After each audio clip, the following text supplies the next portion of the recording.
সাকিব ভাইয়ের ভিসা, কাঙ্ক্ষিত ভিসা কেনার উনার আনফরচুনেটলি ফার্স্ট টাইম রিফিউজড হয় যে 2024, সেকেন্ড টাইম রিফিউজড হয়। থার্ড টাইমে যেয়ে কিন্তু উনি কানাডার ভিসাটা পেয়ে যায়। কতদিনের ভিসা দিছে আপনাকে? 2 years, 2 almost years, 2 3 years months. 3 months না? ইউনিভার্সিটি অফ উইন্ডসরে তো উনার অফার লেটার ছিল। One of the best university in Canada. আমি শুরুতে যেটা মেনশন করেছি মানে প্রবাবলি স্কলার্স জোন না হইলে হয়তো আমি ফার্স্ট টাইম বা সেকেন্ড টাইম রিজেক্ট হওয়ার পরে থেমে যেতাম। সো আলহামদুলিল্লাহ হয়ে গেছে। আলহামদুলিল্লাহ। কতদিনের মধ্যে হয় থার্ড টাইমে ভিসা যখন আপনি আহ, অ্যাপ্লিকেশন করেন? প্রথম দুইবারে তো মোটামুটি বেশ সময় লাগছিল। হ্যাঁ। থার্ড টাইমে আমাকে ওরা 17 to 18 ডেজের মধ্যে ওরা দেখি রেজাল্ট দিয়ে দিয়েছে। হ্যালো, আসসালামু আলাইকুম। Emon Khandakar, CEO of Scholar Zone. আমরা আরেকটি পডকাস্ট নিয়ে আপনাদের মাঝে চলে এসেছি, স্কলার জোন পডকাস্ট। আমাদের আজকের সাকসেস স্টোরিটা হচ্ছে স্টাডি ইন কানাডা। কানাডার আসলে মাস্টার্সের জন্য সাকিব হোসেন ভাই, উনি আমার বড় ভাইয়ের রেফারেন্সে আসে, গোলাম কিবরিয়া ভাইয়ের। আর উনি আসলে ক্যাডারে আছেন বাংলাদেশ গভর্নমেন্ট জবে, উনিও গভর্নমেন্ট জবই করতেন। আমরা স্কলার জন্য আসলে লং টাইম ধরে আপনারা জানেন যে কানাডা নিয়ে ওয়ার্ক করে, লং টাইম ধরে। আমাদের আসলে অনেক সাকসেস স্টোরি আছে বাংলাদেশে। আমাদের ফ্ল্যাগশিপ সার্ভিস হচ্ছে স্কুলিং, যেটা আমরা আসলে ফুল ফ্যামিলি পাঠাই, এবং মাস্টার্সের জন্য এবং আন্ডারগ্রেডের জন্য আমরা অনেক স্টুডেন্ট পাঠাই। এটা আসলে লং টাইম ধরে, বিশেষ করে মাস্টার্সে যেহেতু আমাদের ফুল ফ্যামিলি ভিসা করার দক্ষতা অনেক বেশি, এই জন্য আমরা ভিসা করি। আনফর্চুনেটলি আসলে ওনার ভিসাটা first time refuse, second time refuse, third টাইমে যে সাকসেসফুলি আলহামদুলিল্লাহ আমাদের এখানে ভিসাটা হয়।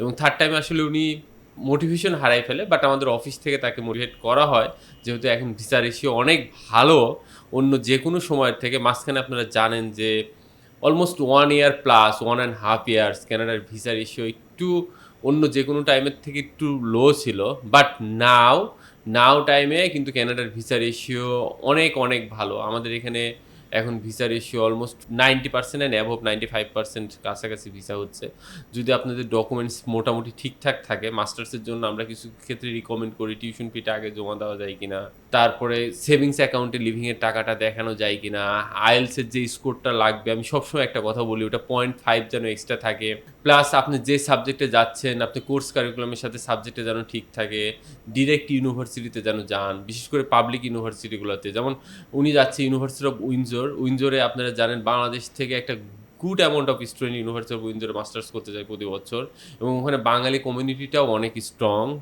এই কারণে আমি সবসময় বলি যে ফার্স্ট ওয়ার্ল্ড কান্ট্রিতে জব পাইতে হলে নেটওয়ার্কিংটা সবচেয়ে গুরুত্বপূর্ণ, এবং যেহেতু বাঙালি কমিউনিটি এবং বাঙালি অ্যালামনাইটা অনেক স্ট্রং, এই সেক্ষেত্রে হয়তো ফিউচারে তার জব পেতে এবং ফুল টাইম জব পেতে এবং তার পার্ট টাইম জব পেতে এই কমিউনিটি তাকে আশা করি হেল্প করবে।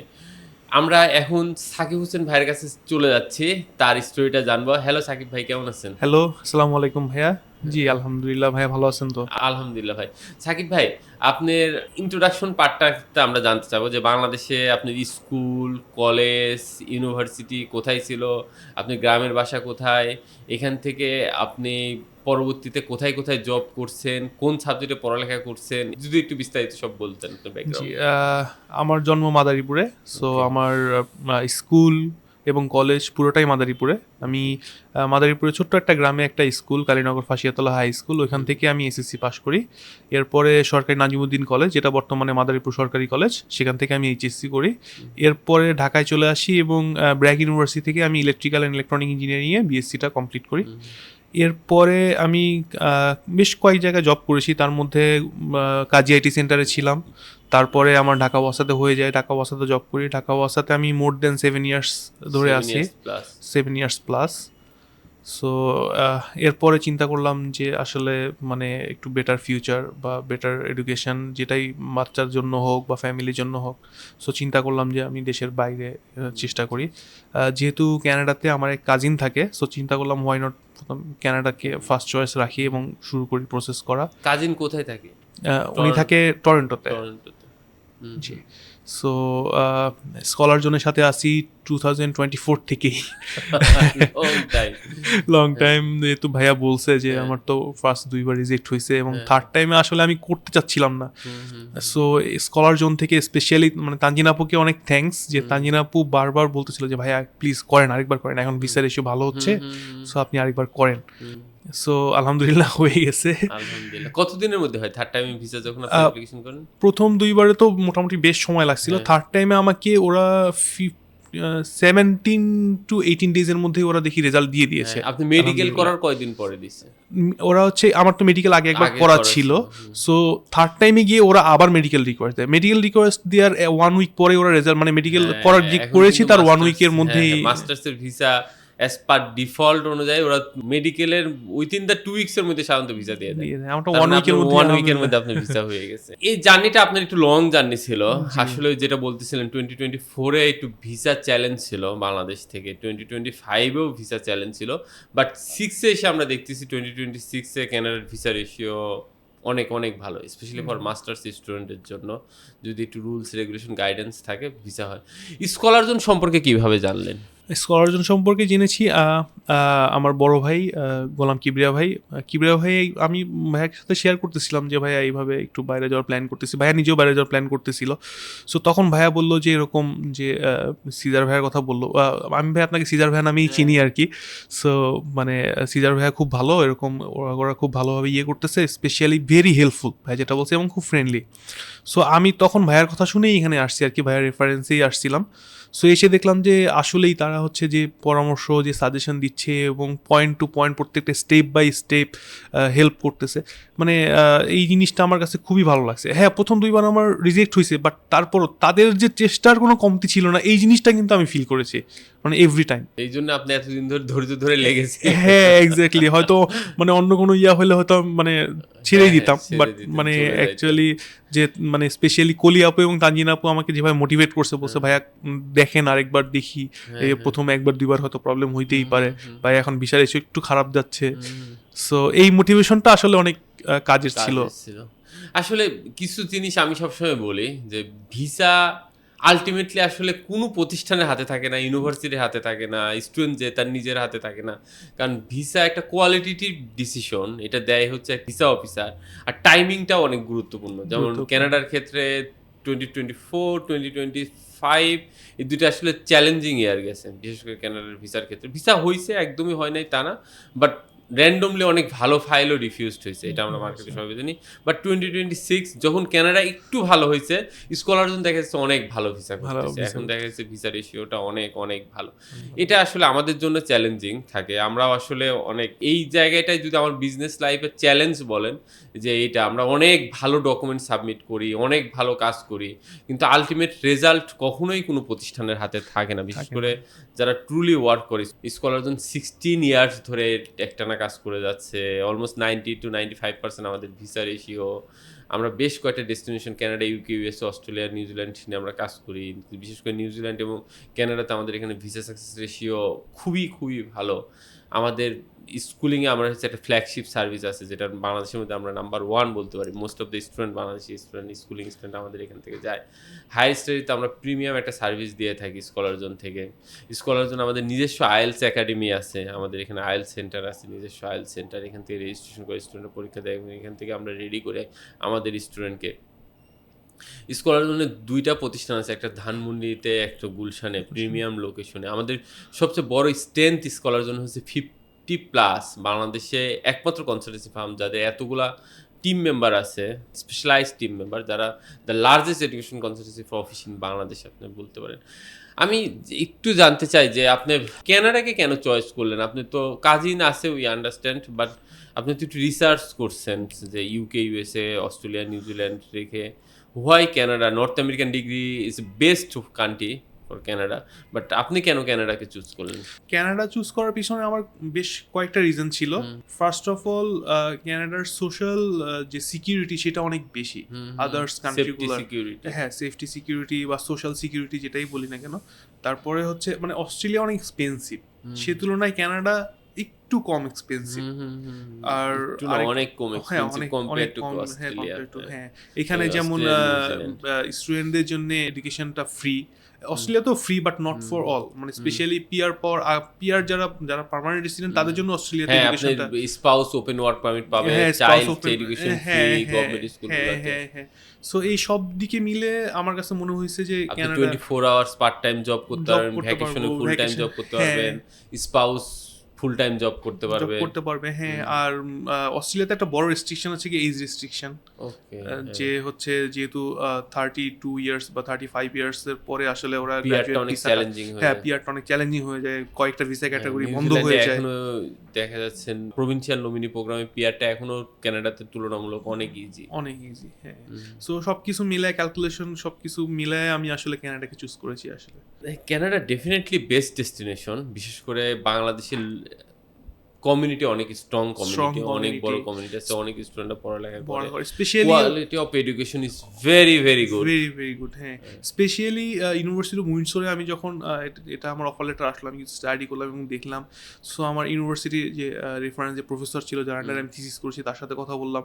তো স্যার বললো যে ওইখানে আমাদের খুবই স্ট্রং একটা, আমার স্পেশালি ব্র্যাক ইউনিভার্সিটির একটা অ্যালামনাই অ্যাসোসিয়েশন আছে এখানে, এবং তাদের একটা বড় সাপোর্ট আমি এখানে পাবো আশা করি ইনশাল্লাহ। কারণ একটা আননোন জায়গায় আমি যখন যাবো, সো আমার job part time job power issue আছে, ফুল টাইম জব সেটা এনশিওর করার ইস্যু আছে, এবং নেটওয়ার্কিং সেখানে একটা গুরুত্বপূর্ণ ভূমিকা পালন করে।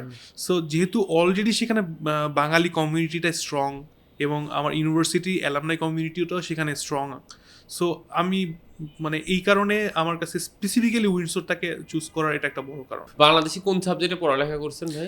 Electrical and electrical and electronic engineering এ। এখানে জব করছেন কিসে?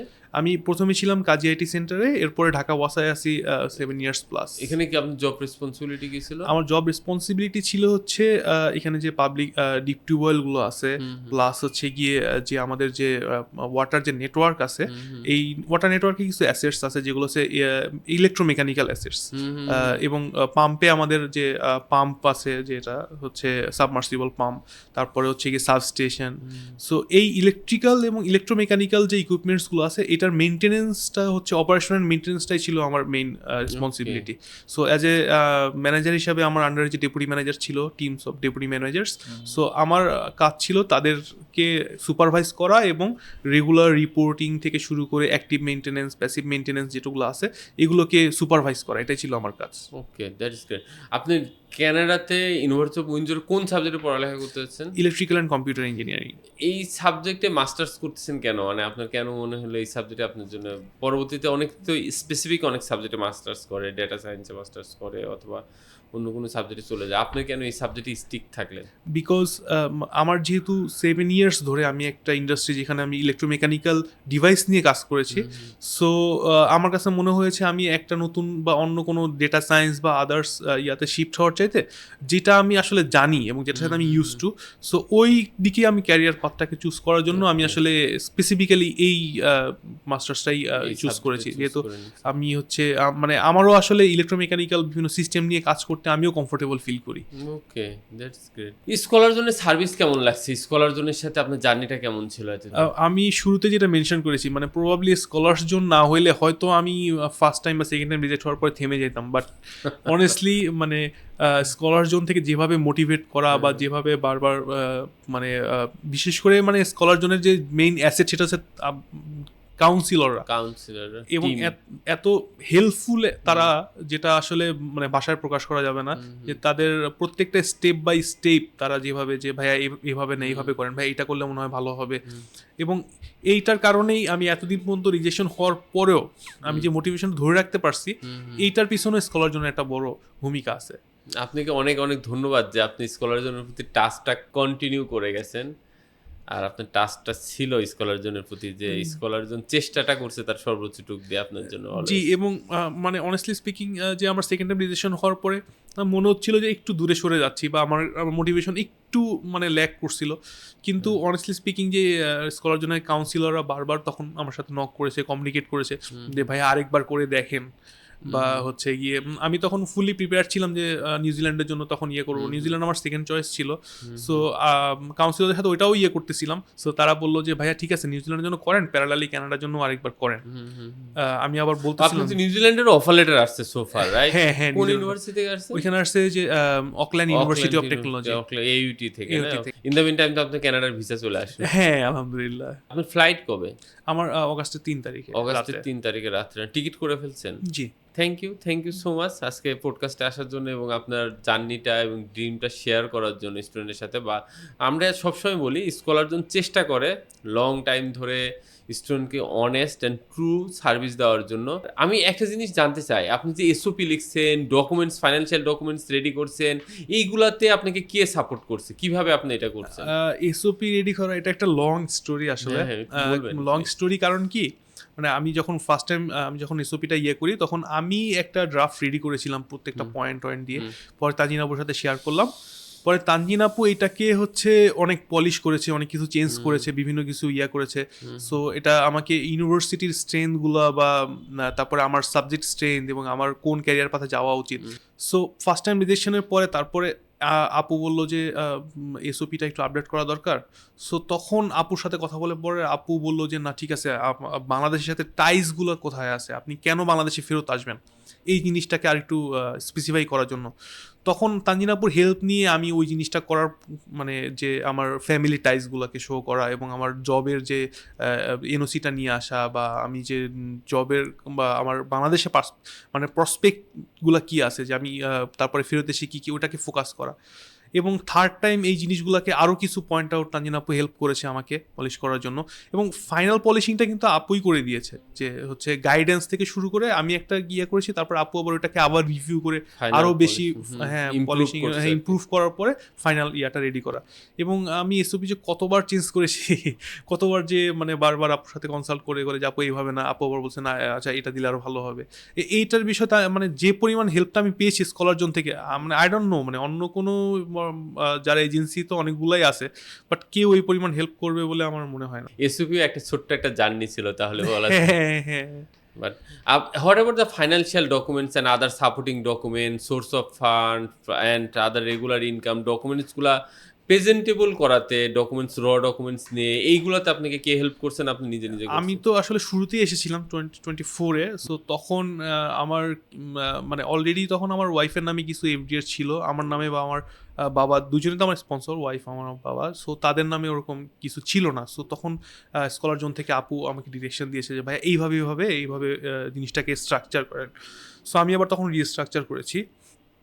সো আবার রিজেকশনের পরে আবার আপু আরও কিছু সাজেশন দিয়েছে যে ভাইয়া, সো যেহেতু এটা এরকম ওরা করতেছে, যেহেতু ওরা ফিনান্সিয়াল রিজনটাই দেখাইছে রিজেকশনে, তখন আবার আমি আবার কিছু স্কলার জোনের হেল্প নিয়ে তাদের পরামর্শ অনুযায়ী আমি আবার রিস্ট্রাকচার করেছি, কিছু অ্যামাউন্ট বাড়িয়েছি। এবং স্পেশালি মানে স্কলার জোনের যে হেল্পটা ছিল, যে আমি না হয় ফান্ডটা রেডি করেছি, কিন্তু ফান্ডটাকে প্রেজেন্টেবল করা, এটার সোর্স অফ হ্যাঁ সোর্সগুলো দেখানো থেকে শুরু করে তারপরে ট্রানজ্যাকশনগুলো কন্টিনিউ রাখা, কিভাবে কি, এটা পুরো ক্রেডিটটা হচ্ছে তানজিনাপুর। স্পেশালি যে তানজিনাপুর এই জিনিসগুলোকে আমাকে হেল্প করেছে প্রচুর পরিমাণে। এবং ডকুমেন্টসগুলোর ক্ষেত্রে কিছু মিসিং ছিল, মিসিং লিঙ্কসগুলোকে ফিল আপ করা, ওই স্পেশালি মিসিং লিঙ্কগুলোকে আইডেন্টিফাই করাটা, এইটা তানজিনাপুর পুরোটাই মানে তার একটা মানে বিশাল হেল্প। অফিস থেকে আপনাকে গাইড করছে, হ্যাঁ গাইড করেছে স্টেপ বাই স্টেপ, রাইট?